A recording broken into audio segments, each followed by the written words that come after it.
ধরেন আপনার কোনো রোগ হইছে বা কিছু একটা হইছে বা আপনার শরীরে কিছু একটা ঢুকছে, যেটার কারণে আপনার হাত পা একেবারে অসাড়, আপনি হাত পা একেবারেই নাড়তে পারতেছেন না, কোনো কাজ করতে পারতেছেন না, কিন্তু আপনার প্রচণ্ড ক্ষুধা পাইতেছে, অবর্ণনীয় এক ক্ষুধা, যেটা আপনার আশেপাশের কোনো খাবার দাবার দিয়ে এই ক্ষুধা পূরণ করা সম্ভব না। তো তখন আপনি কী করবেন, কীভাবে সার্ভাইভ করবেন? তো কথা বলতেছি এইবারের বইমেলার, আমার মতে এইবারের বইমেলার সেরা এক নাম্বার, একদম এক নাম্বার, নুম্বেরো উনো হরর বই হাং। এবং শুধু এটা এইবারের বইমেলার না, আমি বলতে চাই এবং আমার দৃষ্টিতে বিগত 10 বছরে এই ধরনের হরর আর একটাও আসে নাই। বিগত 10 বছরে এরকম হরর আমি আর পড়িনি। তো হাং মনোয়ার ইসলাম ভাইয়ের একটা পূর্ণাঙ্গ উপন্যাস, স্ট্যান্ডালোন, কোনো সিরিজের না, এবং এটা প্রকাশিত হয়েছে অন্যধারা প্রকাশনী থেকে এবারের বইমেলাতে রিলিজ পাইছে। তো মনোয়ার ইসলাম ভাই এবার একটা ট্রেন্ড বানায় ফেলছেন মোটামুটি বিগত 2-3 বছর যাবৎ প্রতি বইমেলায় 3টা করে বই আনতেছেন। একটা শিশুতোষ, যেটা উনি পাঞ্জেরিতে দেন, একটা পিওর হরর, যেটা উনি অন্য ধারায় দেন, অ্যান্ড দেন একটা সাইকোলজিক্যাল থ্রিলার অথবা সাইকো স্ল্যাশার থ্রিলার, ওইটাও উনি অন্য ধারাতে দেন। তো এবারের হরর সেই কোটাতে হাং রিলিজ পাইছে অন্য ধারা থেকে। তো মনোয়ার ইসলাম ভাইয়ের এই প্লটটা এমন না যে উনি এইবারই প্রথম ইউজ করছেন। এখানে ওনার একটা ফ্রেমওয়ার্ক আছে, একটা স্টাইল আছে, এই ন্যারেশন, এই গল্পটার বা এই উপন্যাসটার একটা ন্যারেটিভ স্টাইল আছে। এই স্টাইলটা উনি ওনার বিগত আরও 2টা উপন্যাসে ইউজ করার চেষ্টা করছেন, আপনারা হয়তো মিলায় দেখতে পারবেন।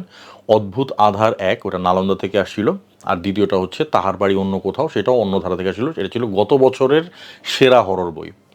তো গত বছরের যেটা তাহার বাড়ি অন্য কোথাও, ওইটা নিয়ে একটু পাঠকদের অভিযোগ বা অনুযোগ যেটা ছিল, আমারও ছিল টুকটাক, বাট তারপরও এটা গত বইমেলায় ওটার ধারে কাছে কোনো হরর বই ছিল না।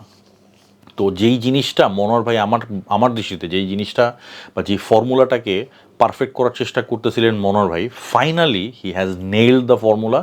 ফাইনালি ওনার যে ন্যারেটিভ স্টাইলটা, এটাকে একেবারে পারফেক্ট করছেন, এবং হাঙে আমরা সেই প্রতিফলনটাই পাইছি। হাঙে উনি ওনার যে লেখনীটা বা ওনার যে ন্যারেটিভ স্টাইলটা উনি বারবার ট্রাই করতেছিলেন, ফাইনালি হি হ্যাজ পারফেক্টেড ইট। আচ্ছা, প্লটের ব্যাপারে যদি একদম, আমি চাই না যে আমি এটার কোনো কিছু স্পয়েল করতে বা রিভিল করতে চাই না, আমি একদম অ্যাবস্ট্রাক্ট ওয়েতে যেটুকু যদি বলি, প্লটটা এখানে 2টা টাইম লাইনে চলে। একটা টাইম লাইন হচ্ছে অনেক আগের, প্রায় ধরেন 100 বছর আগের একটা টাইম লাইন, আর এখন প্রায় বর্তমানের কাছাকাছি টাইমের একটা টাইম লাইন, মানে একবিংশ শতাব্দীর একটা টাইম লাইন। তো একবিংশ শতাব্দীতে টাইম লাইনটা আবর্তিত হয় একটা ক্যারেক্টারকে ঘিরে, একটা নারী ক্যারেক্টার, তার নাম হচ্ছে মনিকা। আর ওই প্রায় শতবর্ষ পুরনো সেই জমিদারি আমলের যে টাইম লাইনটা, সেটা আবর্তিত হয় একটা ক্যারেক্টারকে ঘিরে, তার নাম হচ্ছে জমির। সে হচ্ছে পাট পাট চাষ করে, পাট চাষি আর কি, বা ওই যে বর্গা চাষি, বা সে চাষবাস করে আর কি, কৃষক এক ধরনের, বাট মূলত এখানে পাটের সিজনেই কাহিনিটা গড়াইছে। তো মনিকা একজন স্বাধীন চেতা রমণী, এবং সবচেয়ে বড় কথা, এই বইয়ে যে সেন্ট্রাল বা মেইন ক্যারেক্টারগুলো আছে, এর মধ্যে একটা ক্যারেক্টারও আপনি একেবারে দুধে ধোয়া তুলসী পাতা হিসেবে ধরতে পারবেন না, একেবারে সাদা বা কালোর মধ্যেও ফেলতে পারবেন না, গ্রে ক্যারেক্টার। ফর এক্সাম্পল মনিকার কথা যদি বলি, মনিকার ব্যাপারে যদি আপনি একবার সহানুভূতি ফিল করেন, দেন 2বার আপনার মনে হইব যে ওর যা মন চায় উগা, I don't give a damn, মানে আপনি বিরক্ত হইবেন ওর উপরে 2বার। তো ক্যারেক্টারটা এরকম লেয়ার্ড এবং এরকম গ্রে, এবং সবচেয়ে বড় কথা, এটার সাথে আমি রিলেট করতে পারি কি জন্য, যে ধরনের নারী ক্যারেক্টারটা এখানে চিত্রণ করা হয়েছে, যেরকম গ্রে একটা নারী, মরালি গ্রে, মানে যার মরাল প্রিন্সিপালস কোয়েশ্চেনেবল, এই ধরনের একটা ক্যারেক্টার, মানে যে ধরনের ক্যারেক্টারটা এখানে পোর্ট্রে করা হয়েছে, এই ধরনের ক্যারেক্টার আমি বাস্তবে দেখছি। মনিকার মতো ক্যারেক্টার আমি বাস্তবে বেশ কয়েকটা দেখছি, একদম মানে খুব মানে মানে মানে একদম কড়ায় জিনিসটা আমি রিলেট করতে পারি। আর জমির, সে একজন সাধারণ কৃষক, বাট জমিরের যেটা হয়, তো মনিকার কাহিনীটা বলে নিই। মনিকার যেটা হয়, মনিকা একটা বাড়িতে উঠে, মানে বিভিন্ন কারণে সে একটা আলাদা একটা বাসা নেয় নিজের জন্য, বাড়িতে যায় উঠে। তো বাড়িতে যায় ওঠার পরে একের পর এক উইয়ার্ড ঘটনা ঘটতে থাকে, একের পর এক ক্রিপি ঘটনা ঘটতে থাকে। বাড়িতে একটা লুকানো প্রকোষ্ঠতে, একটা খোপের মধ্যে একটা অদ্ভুত জিনিস সে খুঁজে পায়, এবং ওইটা পাওয়ার পর থেকে তার জীবনে আরও ড্রাস্টিক পরিবর্তন আসতে থাকে। তো কী পরিবর্তন আসে ওগুলো আপনারা পড়ে নিন। আচ্ছা, এবং সেই জমিদারি আমলের যে কাহিনীটা, জমিরের যে কাহিনীটা, তো জমিরের যেটা হচ্ছে, তো জমির পাট কাটতে গিয়ে একদিন সে দূরে কিছু একটা দেখতে পায়, একটা ঢেউয়ের মতো কিছু একটা, কি যেন একটা যাচ্ছে, এবং ওই ঢেউটা দেখার পর থেকেই তারও জীবনে পরিবর্তন আসে। এবং তার সঙ্গে আরেকটা সাইড ক্যারেক্টার আছে তার মতো, আরেক চাষি, তার নাম হচ্ছে রহমত।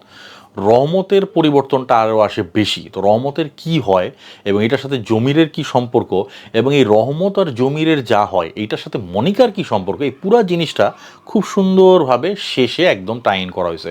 তো আগে যে জিনিসটা আমাদের কমপ্লেন ছিল যে না এন্ডিং পছন্দ হইতেছে না, মনোহর ভাই এন্ডিং কেমন জানি খাপছাড়া এন্ডিং দিতেছেন, এইবার একটা কনক্লুসিভ এন্ডিং দিতেছেন। হ্যাঁ, তারপরেও যে কিছুটা মানে অমীমাংসিত ব্যাপার থাকবে, এইটা মনোহর ভাই এভাবেই রেখে দেন। এবং এই ধরনের স্টাইলের হরর প্রচুর আছে। আপনি ওয়েস্টার্ন হরর যদি আপনি ঘাটেন, এরকম প্রচুর। আর কসমিক হররের কথা তো আমি বাদ দিলাম, কসমিক হরর প্রায় পুরাটাই এরকম। কসমিক হররে আপনি মীমাংসিত কোনো কনক্লুশন আপনি পাবেন না।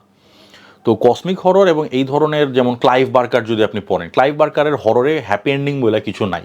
এরকম ইভেন স্টিফেন কিংয়ের কথা যদি বলি, হররের যে গুরু স্টিফেন কিংয়ের আপনি নভেলগুলোও যদি, হরর নভেলগুলো যদি পড়েন, ওখানে আপনি একদম মীমাংসিত এন্ডিং আপনি পাবেন খুবই রেয়ারলি, নাই বললেই চলে। তো অনেকে যে মানে আমাদের দেশে যেটা হয় যে কোনো এন্ডিং, মানে ওরকম এন্ডিং না পেলে অমীমাংসিত এন্ডিং দেখলে মানে হ্যাঁ এন্ডিং দিয়ে নাই, নো ভাই এটাই এন্ডিং। এবং লেখক এই জিনিসটা রাইখা দেন ফর দ্য পাঠক। লেখক এটা পাঠকের ইম্যাজিনেশনের জন্য এই জিনিসটা তুলে রাখেন, আপনি আপনার মতো ইম্যাজিন করেন। এবং আমাদের ইম্যাজিনেশনের চেয়ে বড় হরর কমই আছে। তবে হ্যাঁ, লেখক আমাদের যেটা করেন ওই জায়গা পর্যন্ত যাইতে আমাদের গাইড করেন। যাই হোক, তো এখানে একদম মানে খুবই প্রপার একটা এন্ডিং পেয়েছে। মানে আমি বলবো না যে স্যাটিসফাইং, মানে স্যাটিসফাই হওয়ার মতো কিছুই নাই, there is nothing happy about it. এবং যথেষ্ট ব্রুটাল, যথেষ্ট গ্রুসাম, ব্লাড গোরের কোনো অভাব নাই। এবং সবচেয়ে বড় কথা, এখানে খুব অ্যাডাল্ট কিছু থিম আছে। এই বইটা মোটেও বাচ্চাদের জন্য না, এবং আমি রেকমেন্ড করবো এটা বাচ্চাদের হাতের থেকে দূরে রাখেন। বাচ্চাদের অপ্রাপ্ত বয়স্ক, অপ্রাপ্ত মনস্ক যাদের এই ধরনের হার্ডকোর হরর পড়া অভ্যাস নাই, তাদের হাত থেকে একদম 100 হাত দূরে রাখেন। এটা সবার পড়ার জন্য না। অনেকে এখানে যে মরাল যে অ্যাম্বিগুইটিগুলো আছে বা এখানে মরাল যে ডিলেমাগুলো আছে, এই জিনিসগুলো হয়তো আপনারা অনেকে হজম করতে পারবে না। তো এটা থেকে দূরে থাকেন। এটা শুধুমাত্র হার্ডকোর হরর ফ্যান এবং হার্ডকোর মানে হার্ডকোর হররের সমজদারদের জন্য। অন্য কেউ পড়া হুদাই বলবেন যে ভাই কিছু বুঝি না, এইসব কি আছে, হ্যান তেন যাবি, আজ এরাগুলি আপনারা পড়ে নেন না, টাচই করেন না। তো সবচেয়ে বড় কথা, এখানে প্রায় মেদহীন লেখা পাইছি। শুধুমাত্র একটা জায়গায় আমি স্ক্রুটিনি করব, একটা জায়গায় যেটা হয়তো মানে অ্যাভয়েড করলে হয়তো বা লেখাটা আরেকটু বেটার হতে পারে। এটা লেখকের জন্য আমার মেসেজ। সেটা হচ্ছে যে যেমন জমির যখন যে দূরে যে ঢেউটা দেখতে পায়, এইটার কথা যতবার আসছে ততবার বর্ণনাটা একটু রিপিটেটিভ হয়ে গেছে। তো এখানে হয়তো ওই বর্ণনাটা বারবার না দেওয়া বা একটু ডিফারেন্ট কিছু ট্রাই করা, হয়তো বা একটু মানে রিপিটেশনটা হয়তো বা একটু অ্যাভয়েড করা যেত। এছাড়া আমি আর তেমন কোনো খুঁত এটার মধ্যে পাই নাই। সম্পাদনা মোটামুটি ভালো হয়েছে, টুকটাক কিছু বানান ভুলভ্রান্তি আমার চোখে পড়ছে, যেটা অ্যাভয়েড করা উচিত ছিল। আর প্রোডাকশনের কথা যদি বলি, সারপ্রাইজিংলি এটার প্রোডাকশনও দারুণ হয়েছে। এটার যে পুস্তানিটা আর্ট পেপারে করা হয়েছে। I don't know why. পুস্তানিতে যদি কোনো ছবি টবি দেয় না, ছবি থাকলে ভালোই তো। পুস্তানিটা আর্ট পেপারে করা হয়েছে। এই একটা বুকমার্ক পাবেন, সিম্পল একটা বুকমার্ক। এটার মধ্যে কোনো ইলাস্ট্রেশন নাই, বাধাই মোটামুটি খুইলা পড়তে সমস্যা হবে না, খুব একটা চাপ প্রয়োগ করতে হবে না, ওকে আইছে। আর প্রচ্ছদটা দারুণ হয়েছে। প্রচ্ছদটা কেন এরকম দেওয়া হয়েছে, প্রচ্ছদটা এটা আপনি গল্পটা পড়লে বুঝতে পারবেন যে কেন প্রচ্ছদটা এরকম। এবং আমার মনে হয় মানে আমার মতে যেটা হচ্ছে যে এই গল্পের সাথে এটা যথেষ্ট মানানসই হয়েছে। এবং টাইপোগ্রাফিটাও খুব সুন্দর, মানে টাইপোগ্রাফিটার ব্যাপারে স্পেশালি বলতে হবে, টাইপোগ্রাফিটা আসলেও সুন্দর হয়েছে। এবং সবচেয়ে বড় কথা, বইটা প্রচুর সেলও হচ্ছে, এখনও পর্যন্ত সেল হচ্ছে। তো হররের এই যে রিভাইভালটা, এটা আমার খুব ভালো লাগতেছে। I am thoroughly enjoying it.